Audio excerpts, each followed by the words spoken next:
La mode pour moi a toujours été un moyen d'expression infini. J'ai toujours vu la mode comme une sorte de refuge afin de fuir le monde réel, qui pouvait se montrer intrépide, parfois même cruel. La créativité peut être exploitée au maximum et les moyens de l'exprimer sont infinis.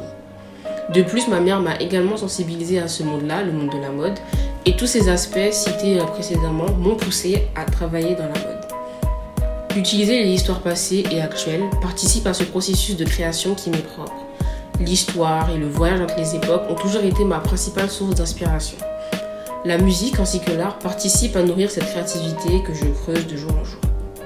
La musique et la mode sont pour moi des domaines très liés. Par exemple, imaginer un défilé sans musique mais inconcevable, créer des vêtements sans musique l'est également.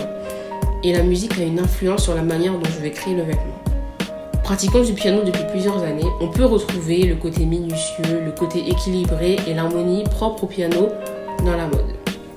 Ce processus créatif est aussi alimenté par mon intérêt de l'élitisme et de la bourgeoisie. J'ai également une énorme passion pour les années 50, 60, car ce mix entre couleurs vives, formes volumineuses et le côté sophistiqué des tenues du vestiaire féminin de l'époque m'inspire beaucoup.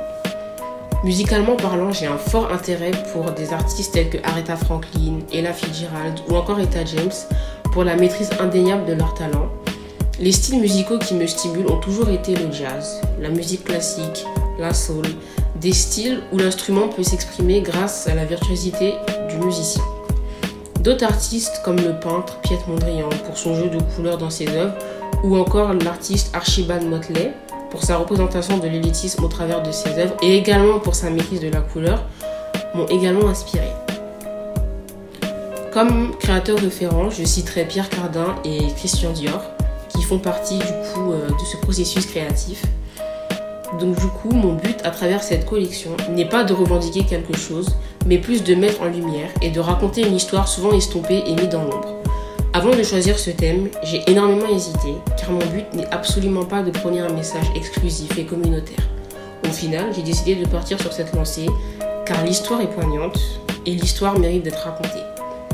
Mes inspirations et ce à quoi j'aspirais plus tard m'ont poussé à me diriger vers ce choix de thème, car dès petite, j'ai toujours apprécié l'univers de la haute société qui ne m'a pas laissée indifférente. Au fil du temps, manifester ce thème au travers de la mode est devenu une évidence pour moi et pour mon univers. Cette collection aura pour rôle principal d'éveiller les consciences. La finalité est de permettre à des gens qui me ressemblent d'aspirer à de l'élitisme au travers de leur mode de vie et de leurs vêtements. Je m'appelle Véronne, j'ai 21 ans et comme Martin Luther King, j'ai également eu un rêve. Un rêve rempli de couleurs dans lequel des personnes qui me ressemblent peuvent aspirer à de l'élitisme.